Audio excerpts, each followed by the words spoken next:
Go. Hey, what up? Big Daddy here, Duke Southern Grill. So today, me and the family chefed up barbecue turkey, white cheddar macaroni and cheese, green beans, stuffing or dressing if you from the South, mashed potatoes, gravy, sweet rolls, and a sweet potato pie. Be easy. So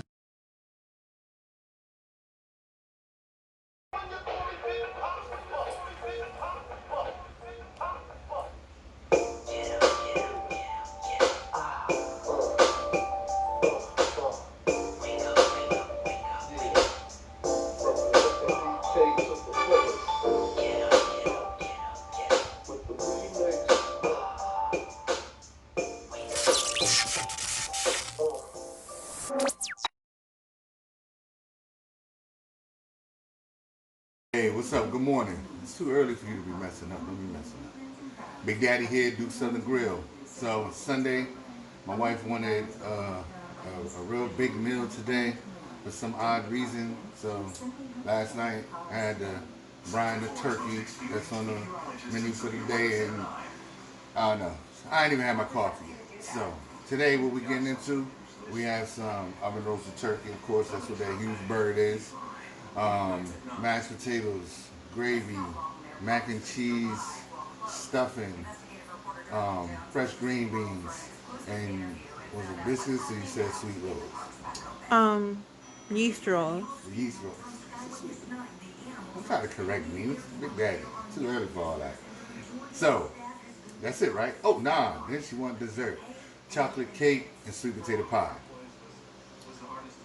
It's like, it's barely early morning time for me. So, first, brine the bird, right? Then we have some seasonings. Now, what I'm gonna do first before I even put the seasonings on, a little bit of oil. There's a 20-pound bird, so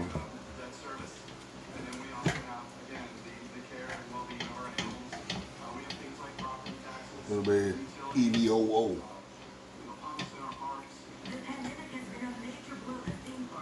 before I season it. It's actually gonna be a barbecue turkey.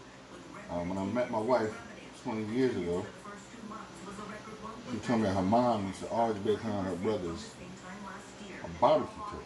At that time, I had not had a barbecue turkey. I haven't even paired those two, barbecue and turkey. So um, I made it for her one year, and it was pretty good. You learn the little tricks along the way. And what I'm doing now, I'm putting barbecue sauce in the cavity and under the skin. For those who are familiar with cooking, we do know that there's a lot of sugar in barbecue sauce. And so if you have that sugar on the outside, too much of that sugar, what's it gonna do? It's gonna burn, get dark. It's not a good look. Might taste good, but it's not a good look.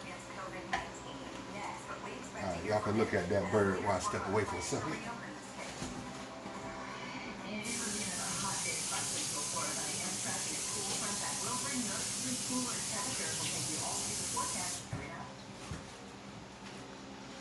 So, what was we at? You gotta season it. Season. Boom. Told you early. All right. There's a good seasoning out there that I kind of came up with. My mom uses all the time. Bell seasoning. Awesome. That's not what this is. This is my version of Bell seasoning. And I prefer this one a little bit better. I was able to add some components to the seasoning that I like to taste on my meat. But that Bell seasoning is really good. I know down here in Florida, can't really find it throughout the year unless it's around that holiday time. I don't celebrate Thanksgiving or nothing like that. As you see now, I'm eating the turkey, and it's nowhere near Thanksgiving time. But for those who do, if you want the Bell seasoning, you're not going to be able to find it down here too tough unless it's around that time. So what I did before I came up with my own season blend, I would buy it and a few boxes and just stock up on it so I could have it. But up north, find that stuff on the shelf all the time. We're teaming up with United Way to help people with their rent, mortgage, and utilities. Now, there's a couple of methods to your turkey. You want to season it, leave it in the fridge overnight. That works for you. That's fine. I've done it that way. But I brine mine. So, all of those different things I put in my brine are all set and ready to go. And this is a 21 pound bird, 21 pound? 22. 22 pound bird. I'm very happy. It's going to be cooking for about 5 hours. It's awesome. I mean, they're so interesting. So, barbecue turkey, already did under the skin and the cavity. The last half hour or so that this turkey has to cook, that's when I'm going to baste it with Big Daddy's barbecue sauce blend. It's seasoned, it's oiled, she's pampered. Put the cover on this Martha Stewart roasting pan that my wife loves so much. And we're going to see her in about 5 hours. Be easy. Alright, so now that turkey is done. Of course, once this video is shot, y'all going to see how beautiful it looked before I started putting the barbecue on it. You just want to make sure you get the whole bird barbecued up. Then it's going to go back in the oven, same temperature, for about 15 minutes. You just want the sauce tacky. So is that Big Daddy's barbecue sauce? You already know. I don't use nothing else. Why you act like you be playing? You be playing. You know. I just be thinking. I'm just gonna ask what other people are thinking. I'm gonna cut the camera because there's gonna be some situations in the Duke's house. Y'all be easy. Chris helping out. Make sure you do that right. Yeah. All right, y'all. Be easy. Easy. Hi guys, it's Siri. So today we are making dinner rolls. So in the bowl we have a 1/4 cup of water, a package of yeast. Oh, I'm making sweet rolls. Sorry. So to that, I'm gonna add a 1/4 cup of sugar. I'm gonna add a 1/4 cup of oil. I'm gonna add 1 cup of hot water. The yeast does better with hot water. I'm gonna add 1 egg.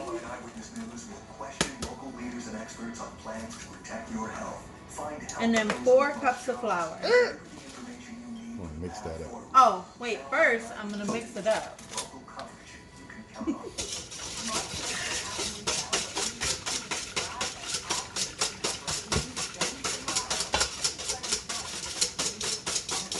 This is my first time making yeast rolls.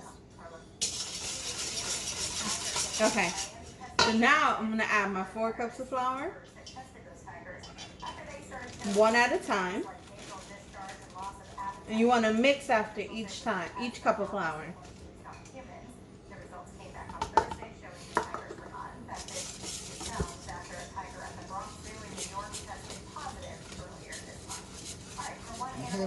Tigers coronavirus.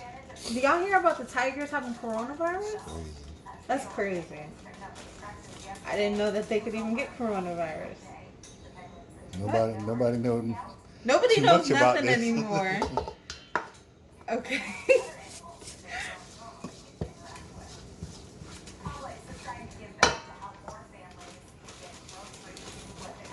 I think I might just have 4 cups of flour in my little bag.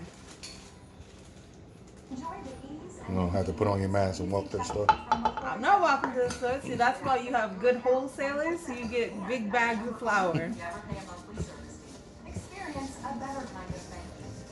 Alright, so since they seen me make these rolls before, You want to just cut it right here and Yep. then So I'll cut come it back right to the here, finished product? and I'll show you guys the finished product.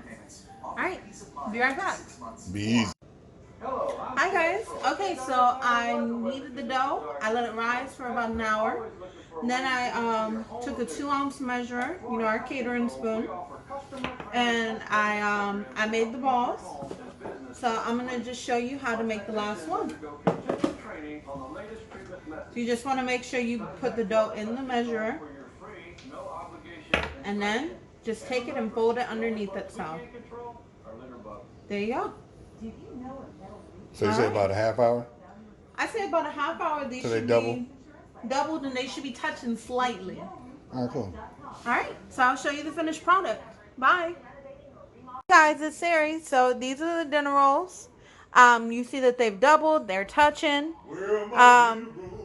So they proof for about an hour. So now we want to get them in the oven at 350. They should have only proof for a half hour. That's why they're so big. Because that's Big Daddy's recipe. Okay, they're big because it's Big Daddy's recipe. So we want to get them in the oven at 350, bake for about 15 minutes or until they reach an internal temperature of 200 degrees. All right, and they should also be golden brown. All right, thanks. Bye. All right, guys, here are the buns. They're all done. I buttered them. They reached the internal temperature of 200 degrees. They got the perfect color. All right, be easy. Hey guys, it's Sari again. So I'm snapping the green beans. Corinne, you sure you're filming? I'm filming. Mom, you are filming, right? Yeah. Okay. And just putting them in a bowl. So in the pot, I have a neck bone boiling with Big Daddy seasonings. And that's been boiling for about an hour so that we have all of the flavors going. So I'm just going to go ahead and finish snapping these. And I'll be back with you guys. Be easy. Be easy. Be easy. Yummy. So those are some fresh green beans, about 2 pounds. We got the smoked neck bone in there. Season them, salt and pepper to taste. And you want to cook them on medium-high heat for about 20 minutes or until tender. Yeah, about 15 minutes. About 15 minutes. You know, ain't no daggone season salt over there. I don't know why you saying that lie to the people like that. I said season them with salt and pepper. Oh, okay. Just making sure you ain't lying to the people. You don't add some heat to those beans, too. Yeah, you want to add a little bit of heat to the beans. Ah. Alright, be easy. Hi everyone, happy Sunday. It's Kareem back again, cooking with my family for our Sunday dinner. My portion of it is going to be mashed potatoes. Now sometimes I will leave the skins on because I like the skins. The fiber is good for your digestive system and whatnot. But this time the skins are off. I'm going to cut these in 4s, but not in any particular kind of way or Some of those bigger ones you might want to cut more than 4. Okay, yeah. So some of the big ones I'll cut more than 4s, but because they're going to be mashed, I'm not going to do anything extra. I'm actually cutting wrong. You're supposed to cut with the knife, pointy part, the sharp part, whatever, away from you. But I'm kind of special like that, so I don't always do that. Which isn't good, because then if I get cut, it's my own fault. So cut with it. And I'll be wasting all these potatoes, yeah. So cut with the knife away from you. I will say something that I found, just on a side note, because I'm kind of still new and getting into the kitchen as much as I would like, is that the steam from the pots and stuff is really, really good for your skin. So it's a little side note there for you. Even the mom. Ladies out there, I found a little cosmetic tip. You know, I'm getting old. Only ladies, mom. So you know, I'm all about as much natural stuff as I can preserve. I don't know. Everybody steaming themselves. Duke Southern Grill did not promote steaming your face. Just to let that, kind of put that out there. So I'm going to keep cutting these potatoes down and show you guys what the next step is in a minute. Be easy. Be easy. Hi, y'all, I'm back. So I am pounding my potatoes out. Well, mushing them, mashing them. As you can see, you want to get a close-up of this, please, Sarah? And I'm going to add, they're still piping hot. Now, I'm not doing it in the pan or the pot rather, that they boiled in, because I don't want any spillage, especially when I start to cream them. So I'm using a separate bowl. Also, it's good because I'm gonna make my gravy in the pan that I use to boil them in, and I can keep the mashed potatoes in their own bowl. And when it's time to reheat them, when necessary or time to eat, then I can just take the bowl and. You can actually sit that bowl over a little bit of steaming water right on top. Mm-hmm. It acts like a double boiler, and then it heat those potatoes up. Oh, I didn't know that. That's cool. All right, so they are nice and mashed. And for those of you who have little ones at home who are just really starting to eat food, mashed potatoes is great. Same thing with mashed sweet potatoes, so it doubles. You don't have to open up the jars of baby food. We can do our own, and they stretch. So, especially in this time. So I'm gonna go ahead and add a stick of butter. Half a stick of butter. Thank you, Big Daddy. For two for 2 pounds of potatoes. Yeah, I see humans are showering. So for 2 pounds of potatoes, and I'm just gonna go ahead and try to mash that in a little bit. Then I'm going to add about, what was this, like a quarter cup of milk? Nah, you're gonna add about that. But add half the milk together. Okay, so I'm adding half the milk I have, about a quarter cup. And I'm using whole milk. Now here's a little trick, and I've always used this with my kids. Actually, my youngest son, Chris, doesn't like it when I give him chocolate milk. Don't tell him? Don't splash, Chris. Okay, fine. Well, anyhow, I've always used this with my kids. So when you have to get your gallon of milk, why? It's a good way to save money. It's a good way to sound like you cheap. So don't do it. Just don't do it. But I am cheap. Nah, you ain't cheap. What? Not when it comes to me paying for something. Not when it comes to you paying, but if I'm trying to make stuff stretch. It's a potato segment. Whip up them potatoes. Fine. No. Alright, so I'm going to add the other half of the milk now. And I'm just doing it in halves. I really don't even know. I'm just doing it because that's what Big Daddy said to do. So I'm halving the milk. Well, when you cook, you just, you do what you do. So it's different if you're trying to tell people what measurements or whatever. So you're doing half at a time, so not to have them too wet. Okay, yeah. That's fine. What he said. So now they're all together. And I'm going to keep mixing them. And I will be back. Be easy. Hey guys, so I'm in the kitchen now with my youngest son, Christopher. He's really tall now, so I'm proud of him. He's going to help me with the gravy. He's chopping up a medium onion. It's a white onion. And a clove of garlic. Now, you can use any kind of onions that you want. I know you guys have heard my husband say it a million times. There's a lot of onions. Actually, my favorite is a purple onion because of the sweet. But this is a white Vidalia onion. So after that's cut up, I'm going to put it in my pan with a little bit of EVOO and start to saute that for my gravy. And we will be back. Be easy. Hi y'all. So Chris cut the onions and the garlic for me. I put them in here with some EVOO. As you can see, they're cooking. Can you close up of that, please? And they smell so good. So I'm going to let these cook until they're translucent. About how long? About, like So 5, maybe 10 minutes. Ooh, 5 minutes? about that. About 5 minutes. And then I'm going to continue on with my gravy. Well, Chris and I are. He's a little camera shy, so I'm trying to break him in. All right. See you in a minute. Be easy.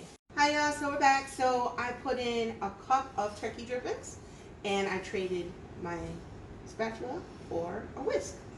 So, Chris, go ahead and drop it. Oh, wait. It's equal parts flour to whatever the liquid is that you use. Not liquid, whatever fat. Whatever fat you use. So Chris is going to be putting in a cup of flour. Go ahead. Okay. Just put it all in there. You gotta get that stirring as you're doing it. Got to get it all in there. You gotta stir as you're doing it. All right. And I'm supposed to be stirring as I do it. Yeah. You have to continually stir it. Otherwise, it will burn. All right. So we'll be back with the finished project, right? Hold on. What they waiting for though? Oh, you're waiting for it? I don't know. You forgot? It's all good. It's all good. They want that nice color. That's what they're doing right now. So you're cooking the flour until it reaches that perfect color. Yeah. So you want almost like a medium color for turkey gravy. Okay. So almost like a medium color for turkey gravy. So I will show you guys the finished product. Be easy. Hi y'all. So this is the consistency of the gravy. And I added 3 cups of water to it. Clumps are gone. Seasoned to taste. Voila. Let me know how you like it. Be easy. Everybody, so I'm just cutting some celery and onion for stuffing. And so I'm just gonna slice the onions and the celery really thin. And like this, that's it. So it'll be easy. Big Daddy back in the kitchen. Back at home. Fine. Feel like I'm being invaded. You need to stop. So, sauteing up the celery and the onions for the stuffing. Got that on video. I'm actually gonna have my daughter, who, you know, she's the one who does all the camera work and the editing and all that. So I'm actually gonna have her start separating certain things out of videos. So it don't make sense to me to do another stuffing video. About a week or so, look for that on YouTube. You remember off the top of your head what dish I did that for? If they want to find it now? Nah, I can't remember. No. Turkey wings? Yeah. Nah. I can't remember. But you know what? It was the Spanish rice and beans. I did stuffing with Spanish rice and beans. Was it the Georgia No. You know I'm an airhead. You been smoking some? I swear I haven't. Anyway, so I get that to you, but it's about a stalk of celery, medium onion, a few cups. My bread is gonna go up in here with about probably like 3 cups of the broth that I got from the turkey. Put that all together, egg, whip that up, bake it 350, about 40 minutes or so. Lovely, it's done. But for the full recipe, I'll get that link so y'all can see that. All right, y'all be easy. You got it. I know I woke you up a little bit early today, but come on, you should be. Okay, go. Go. Good. I'm good. Sure. Yeah. You had like 18 cups of coffee. I just wanted y'all to see this. So, this is the consistency. A little on the wet side. This is the only time you're stuffing on the South, your dressing should be wet. It's before you bake it. Other than that, I mean, if you do that, that's cool. Just don't invite Big Daddy. Because I'm like a baby. Now them babies, you already get a food, they're like, I'm going to get all baby based on you one day. So, 350 for about 35, 40 minutes. Be easy. Hey, what's up? We back. So, making the macaroni and cheese. Noodles already done. True, the noodles been done. But it is what it is. Had the family up in the kitchen, having fun together, laughing and joking. Smells so good in here, man. Thanks. So today, we're doing Big Daddy's white macaroni and cheese. Let me fix that. let me fix that. I try to get in trouble.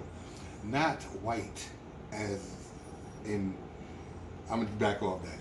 We're fixing Big Daddy's white cheddar macaroni and cheese.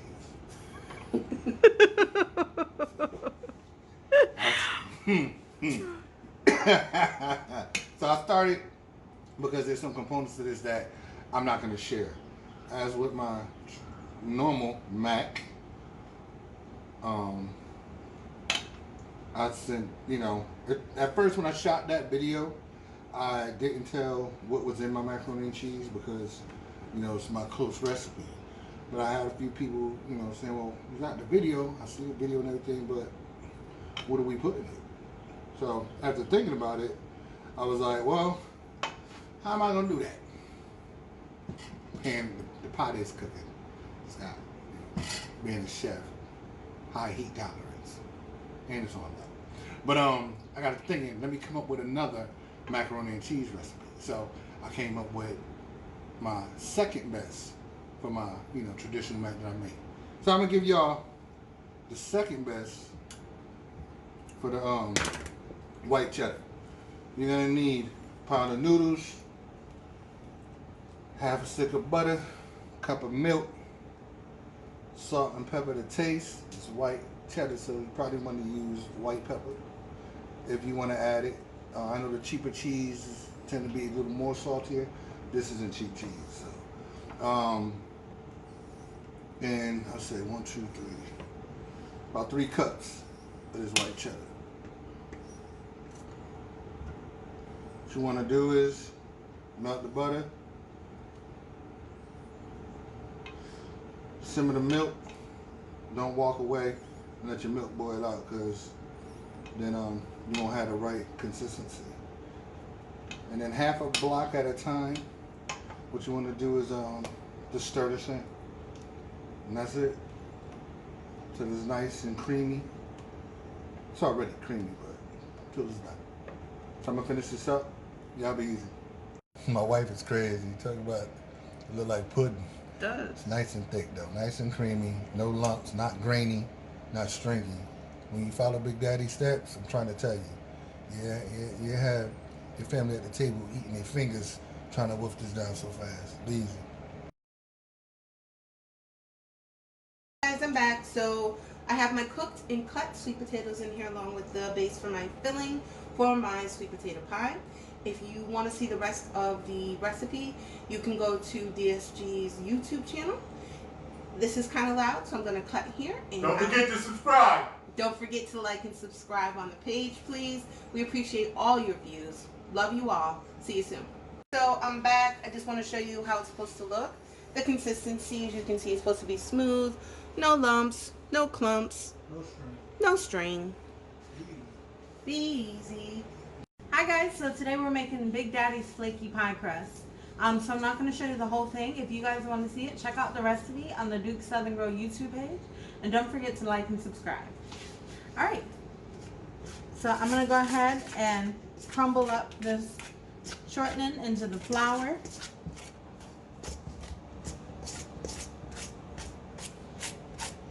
And you want to do that until it's nice and crumbly.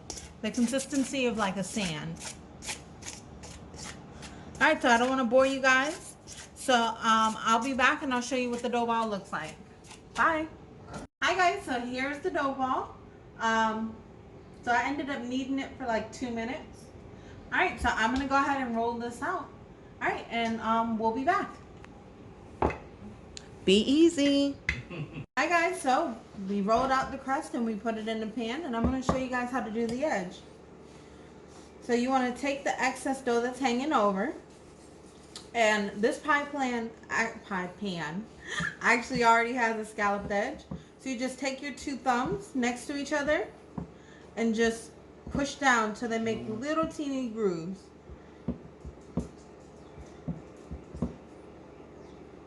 See? Alright, so I'm not going to bore you by doing this. But as you see, we got the edge. Alright, and we'll be back when the pie is filled. Bye. So I'm back. So thank you, Sariana, for making the pie crust. So I'm going to go ahead and pour the pie filling into the pie. And it's going to bake at 350 degrees for about an hour. You want to make sure that it's firm. Alexa. Thanks. You want to make sure that it's firm and not jello-y or jiggly before you take it out of the oven. And I think that's going to take this whole thing. It's a deep dish. It is a deep dish. It is. Actually, you guys know, want to know something? Sweet potato pie goes really fast in my house. It's one of our favorites. Really, really is. Probably one of my favorite memories of sweet potato pie has to be when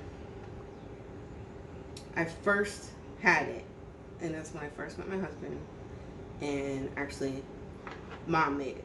His mom made it, and I'd never tasted sweet potato pie before. Well, you know, I've had sweet potato pie before, but we'll just say not the right way. So I had it. Excuse me, I had it the right way, and it was so good. So good. 20 years ago. 20 years ago, yeah. So, Mom, thank you for that. And we miss you, and I wish you were here. So every time I eat it, I always think of the first sweet potato pie that she ever made, and makes me miss her. So this is our pie. Am I getting a close-up of this, Sweeney? And then you're going to smooth it out before you put it in the oven? She already did. I did. We smoothed it out. I'm going to put it in the oven for an hour, 50 minutes to an hour. And I'll be back and show you guys the finished product. Be easy.